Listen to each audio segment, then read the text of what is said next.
so this exercise is a plate elevated supported partial squat. This is going to be really beneficial for someone that lacks some knee flexion mobility, might be experiencing some knee pain.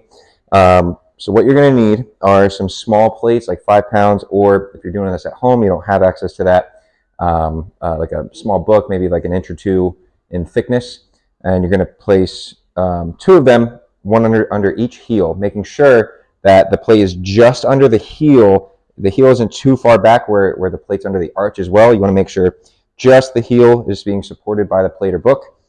You're going to be positioned, if you're doing this at home, in front of a counter or some other kind of sturdy surface that's at least height-wise should be at least level with the hips. Maybe even a little bit higher would be good.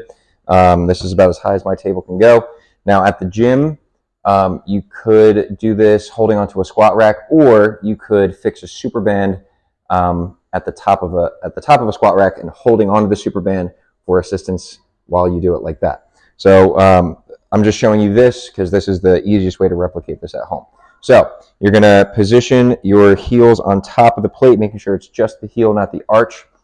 You want to make sure that your feet are about hips width apart, toes are pointing forward, and you're going to be grabbing the table or whatever surface you're using to help offload the body a little bit and also just provide you with some balance. So once you have that, you want to focus on keeping the inner heel heavy on each side. And you can even like kind of shift back a little bit while holding on to really increase that pressure through the inner heel, while also maintaining knuckle to big toe and knuckle to pinky toe contact throughout the entirety of this exercise. Now from here, you're going to start with slightly unlocked knees. Pelvis is going to be stacked.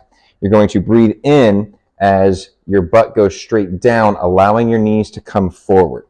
And you're going to squat down, and you're going to continue going until the point where if you're looking down, your knees look to be directly over your toes. Once you see that, you're going to exhale, drive through the inner heel to come back up, making sure you don't fully lock the knees, keep them slightly unlocked the whole time. Again, breathing in, butt goes straight down, knees come forward. Exhale as you come out of it. Breathing in, breathing out. You're going to repeat this for anywhere between 10 and 20 reps.